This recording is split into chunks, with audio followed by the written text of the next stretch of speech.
Our humble reverence to our Acharya, Pujya Swami Sachidananda Saraswati Ji, for his sincere effort to enrich and enliven us. With a couple of short prayers, we pray the Almighty for a fulfilling learning experience. Shankarupena Machittam Pankikritamabhodhyaya Kinkari Yasya Samaya Shankaracharya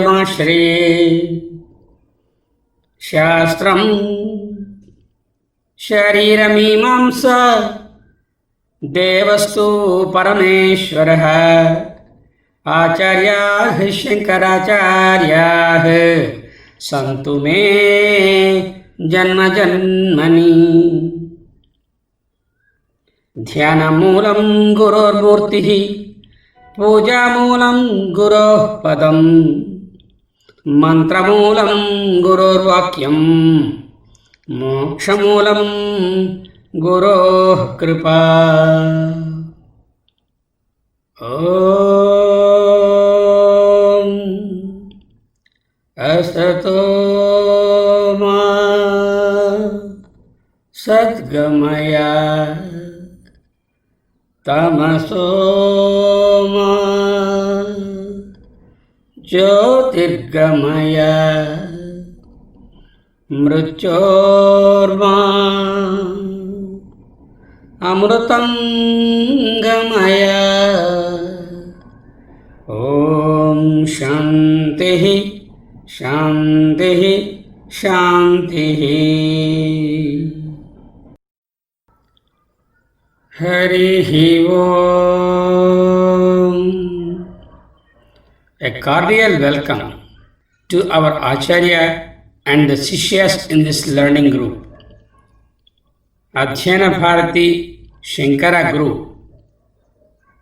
We are here by the divine intent as the Jignasus with an inquisitive inquiry in search of who I am.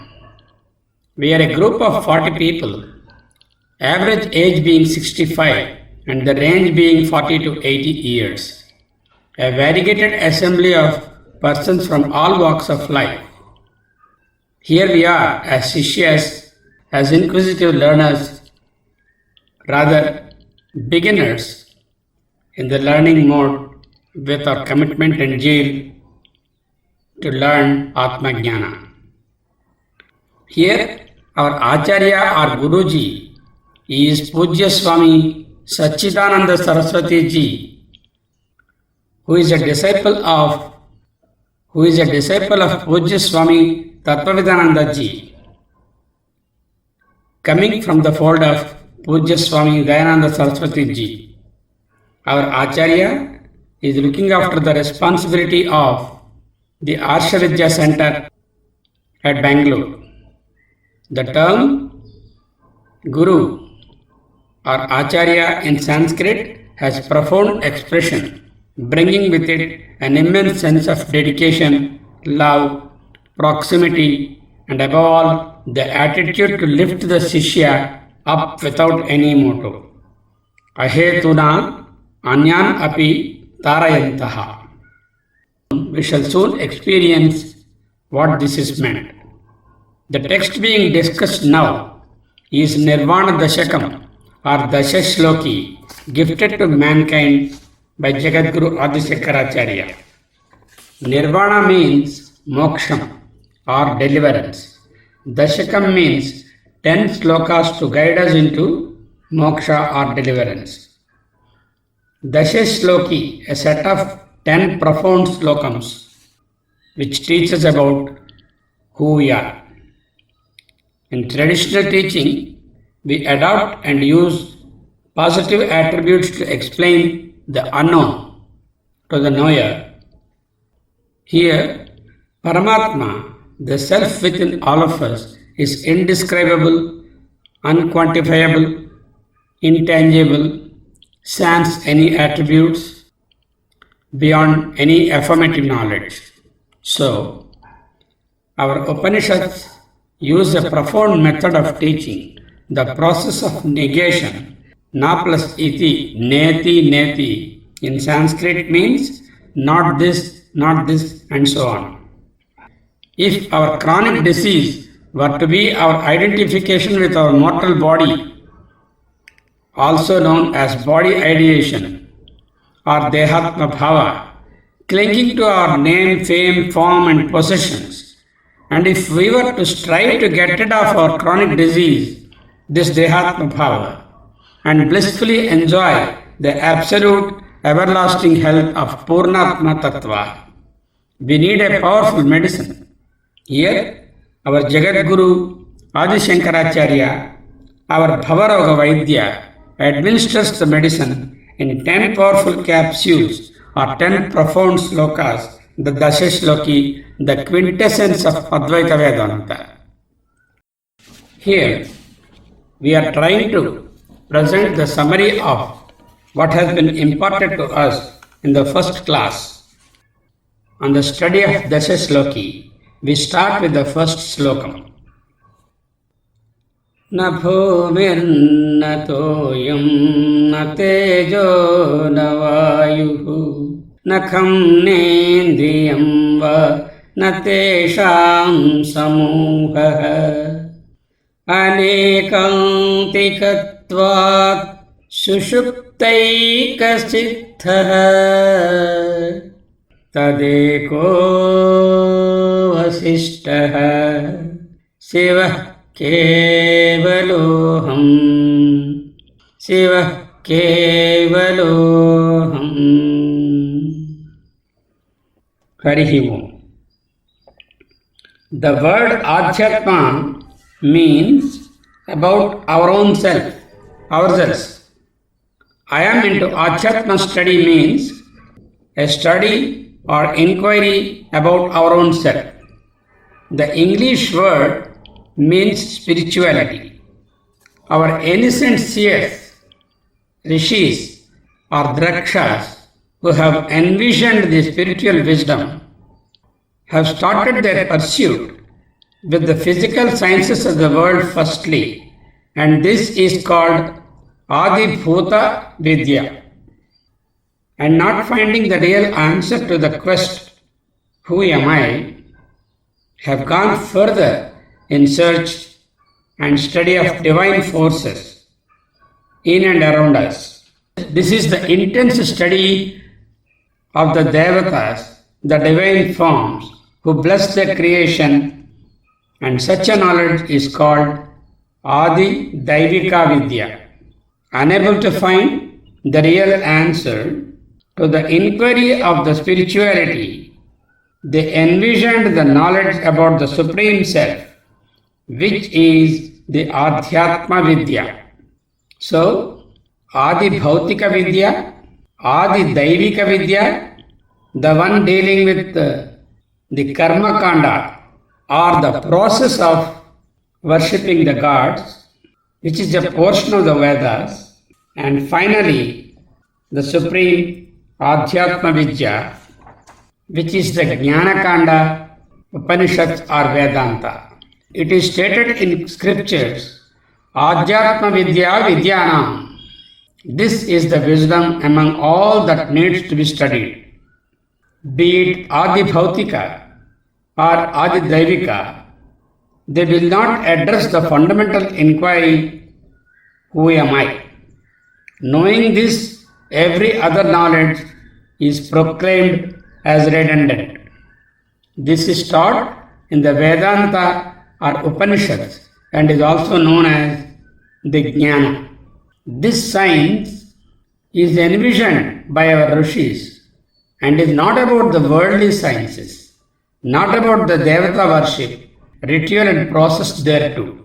We need to understand the Atma is deep within, in the body, mind and sense complex.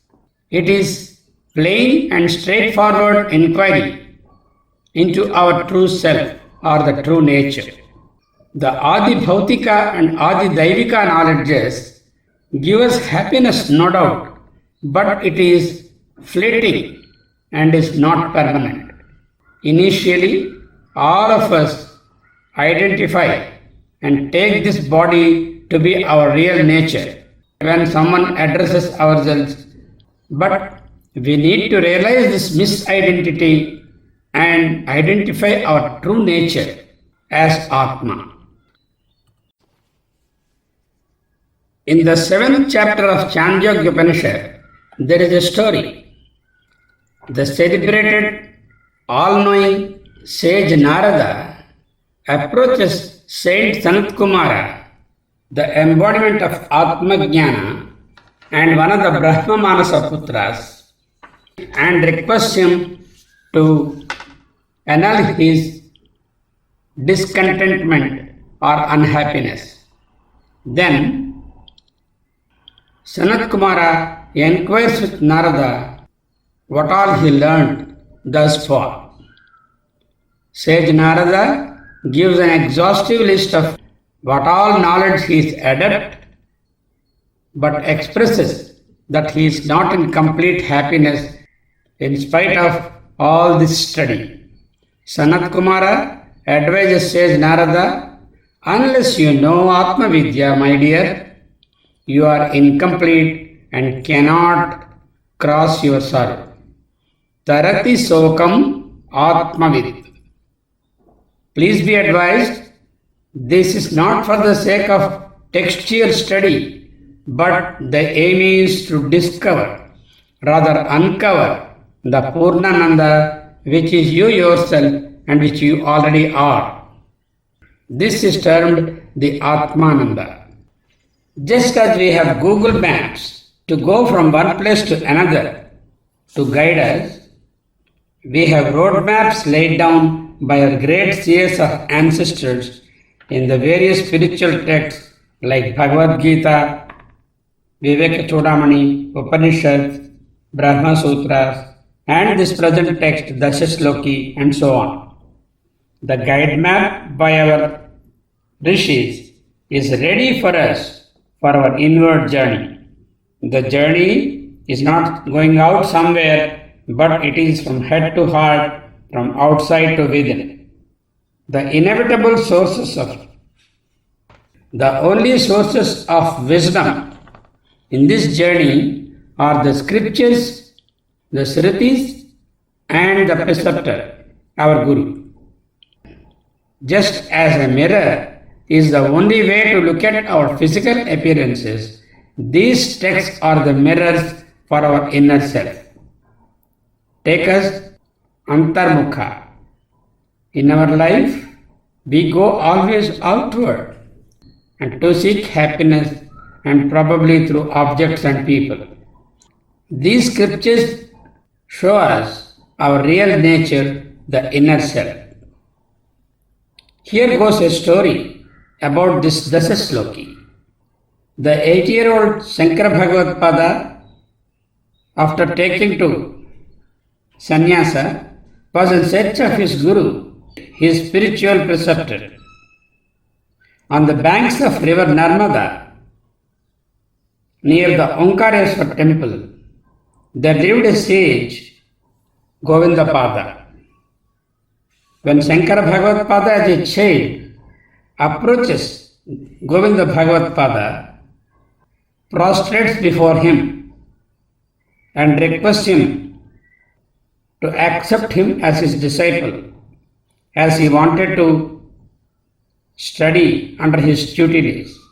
The sage questions the child, Shankara Bhagavad-pada, "O child, who are you?"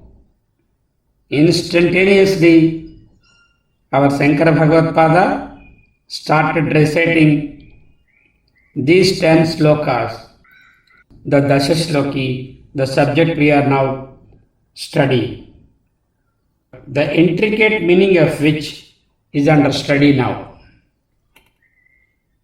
In the worldly teachings of any science, the objective knowledge is made known to the subject or the student by a process of describing the various attributes like the name, form, color, function, effects, changes, etc. But in spiritual study, the subject matter is Atma Tattva, the self-knowledge, which has no attributes and no description whatsoever. It is not an object of knowledge either. Taittiriya Upanishad states, Yato vacho nivartante aprapya manasa saha. The entire Vaksakti or speech, along with the mind, went in search of understanding and describing the Atma, but came empty-handed as they fell short of their objective. This is the meaning of Yato vacho nivartante aprapya manasa saha. So, Atma Vidya is rather profound, and the method of approach by our seers is apavada or negation. A method of negation is employed.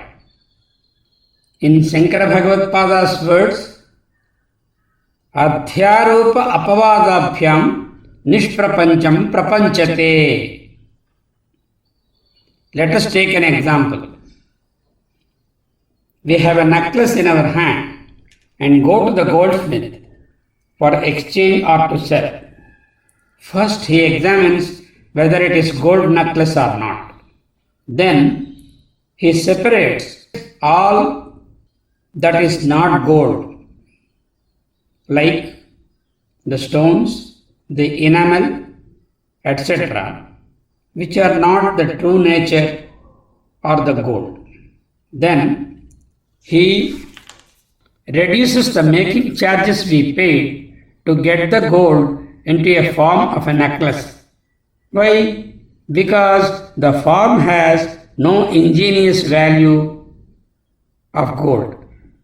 Then he melts the necklace and all other added metals like copper, cadmium, which are used to prepare the ornament, are also removed.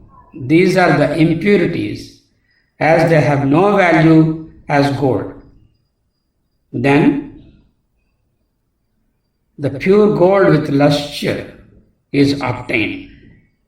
But if we take it a little further, this luster of the gold itself is also not a permanent attribute, as a chemist can reduce this into atoms of gold and further submolecular units too. So, the point is, step by step, to find out the true gold, we removed all that which is not gold to arrive at the pure gold. Similarly, we need to know all that which is not the self or Atma, and this all that is not Atma is called Anatma, and negate all Anatma by our careful analysis or vichakshana. Not this, not this, not this. Na plus iti, neti, neti, to arrive at the true nature of the Atma. This is the process of apavada or negation. Each of the Dashashloki verses has two components. A component which tells us what is not our real self, the Anatma, and the component which tells us what we really are. In the first slokam of Dashashloki, the five fundamental elements are Pancha Mahabhutas, Prithvi, Jalam, Agni, Vayu, and Akasha are taken and negated as not self. Na Bhumihi, not the element earth. This has a profound meaning. The earth element is both outside and inside us. Earth we see is the house, real estate, factories, land, things made up of earth, everything a prominence that these things take in our lives, and our over-attachment is negated here. Hey dear, you are not those in the real sense. Why cling to them? Most of the family disputes and long-term quarrels between very intimate family members are because of the craving for all those derived from the earth. And we sometimes become bitter enemies to our own people in the process. Within us, the earth is the Sharira, the body, which is not always pleasureful. There may be temporary vanishing pleasures or happinesses come and go, but this is not permanent happiness. Let us assume we acquired a very costly sofa, a cozy sofa at a premium price. Temporarily, we feel happy, and for some months, it will be an object of pleasure and enjoyment. After that, it will not give the same sense of happiness. Let's say a cup of coffee is spilled on it, or it is damaged due to any reason. What a pain it is. We beget unhappiness after the very object which was a source of happiness. A non-living thing made of earth, the sofa, affected by the spilling of a non-living coffee, causes so much disturbance and displeasure within us. This is because of attachment towards that. So that is the meaning here, na bhumir. Likewise, next is the toyam. Toyam means water. This is also both outside and inside. Any excess of it or less of it, both inside and outside, causes extreme displeasure. Imagine that we have excess water in the body or scanty water in the body, we immediately become diseased. Likewise, we know what excess water and lack of water means outside, like flood or famine. So, natoyam. Next one is the fire or illumination. Here again, fire outside as light, the cooking medium, the agent to produce several things in the factories, and the important thing to make our so-called necklace too. Inside, we have fire. This is hunger and the heat that keeps the body temperature. For some, the fire in the stomach is everything. They appear, they live to eat and not just to sustain themselves or eat to live. And of course, they beget disease in that process. The light outside nowadays is this gadget, the mobile phone screen. We know how addicted we are to this light on the screen and at what cost to our sight and time. The light outside only makes us perceive things as different with different names and forms or the vibhinnatva. Instead of this, if we switch on the inner light, figuratively, to understand who we are and drive away the darkness or avidya or andhakara inside, then we see our real self. So here, na tejo, na tejaha, not the fire or illumination. Next is na vayu, the air we breathe. Again, it's both outside and inside. Outside it is the air from the fans, from the ACs, in the beaches, on the mountains.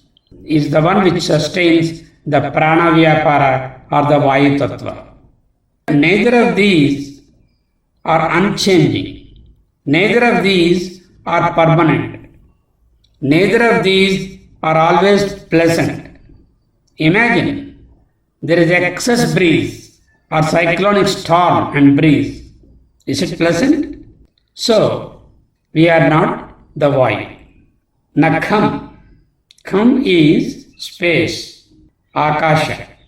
Here, Pujya Swami Dayananda Saraswati Ji illustrates the point with a story which is told by our Acharya today.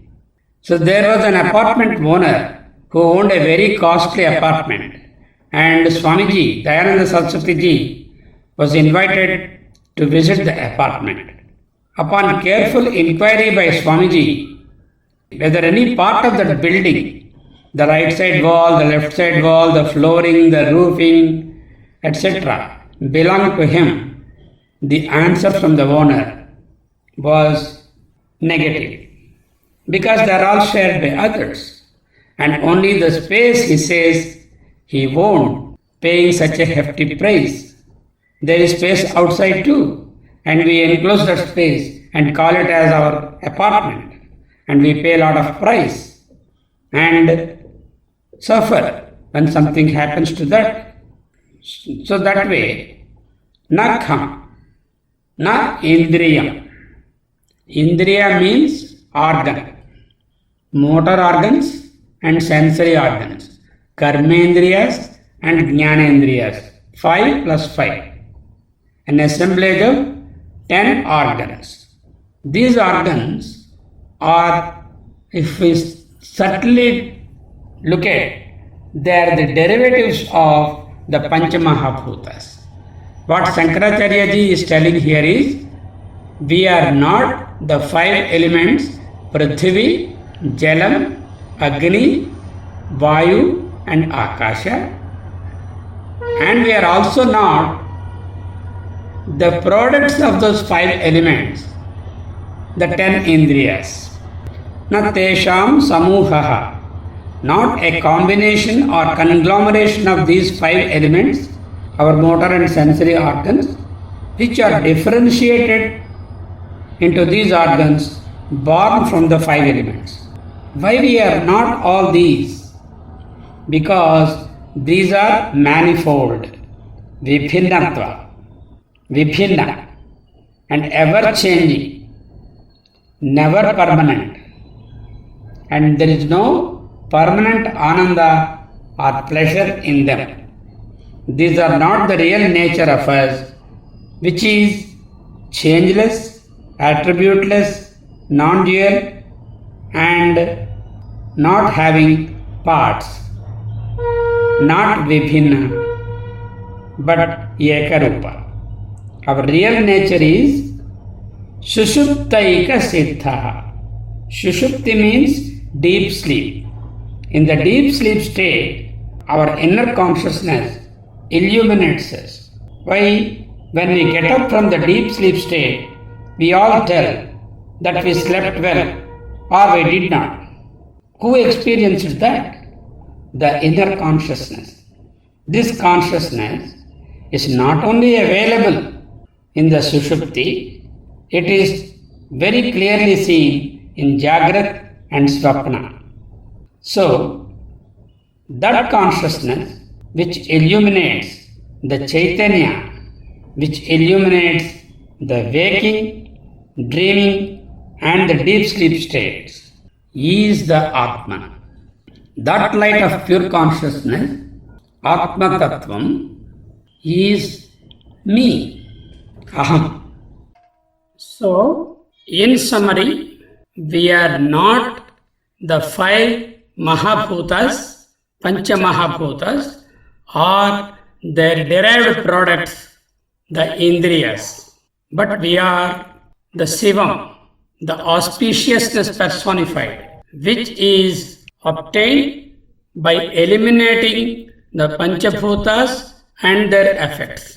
And this is second to none, Kevaloham. Aneikantikatvat Sushuptaika Siddhaha Tadeko Avasishtaha Sivaha Kevaloham.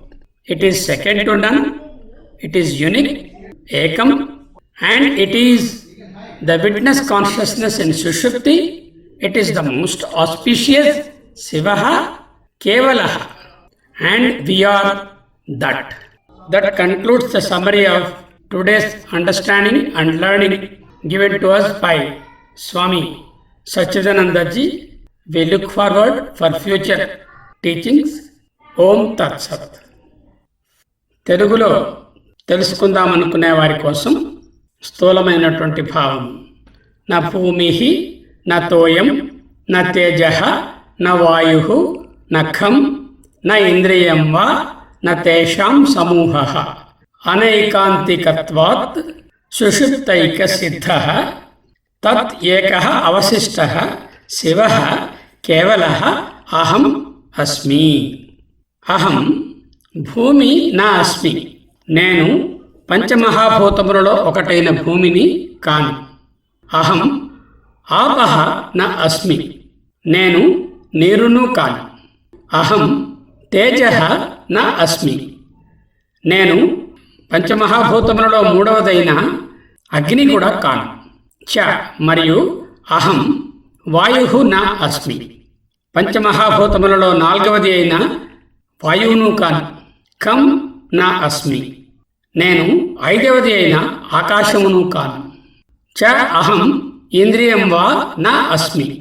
మరియు నేను 5 కర్మేంద్రియములు, వాక్కు, చేతులు, కాళ్ళు, గుదము, జననేంద్రియములలో ఏదియును, అట్లే 5 జ్ఞానేంద్రియములకు నాలుక, చర్మము, కండ్లు, చెవులు, ముక్కులలో ఏదియును అగు ఇంద్రియమును కాను. ఈ ఇంద్రియములన్నీ కూడా ఆ పంచభూతముల సారాంశములే. పంచభూతముల శక్తి వలననే ఈ ఇంద్రియములు పనిచేస్తున్నాయి. వా లేదా అహం తేషాం సమూహ నా అస్మి.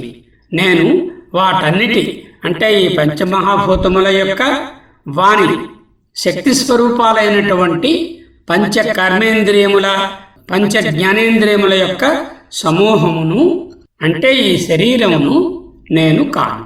తత్ తస్మాత్ కారణాత్ అందువలన అవశిష్ట మిగిలినదియు అంటే పైనున్నవేవి కాదని చెప్పగా మిగిలినది ఏదుందో అదియు అనైకాంతికత్వాత్ ఏకాంతేన సమృద్ధ ఐకాంతిక నా ఐకాంతిక అనైకాంతిక అనైకాంతికస్య భావ అనైకాంతికత్వం.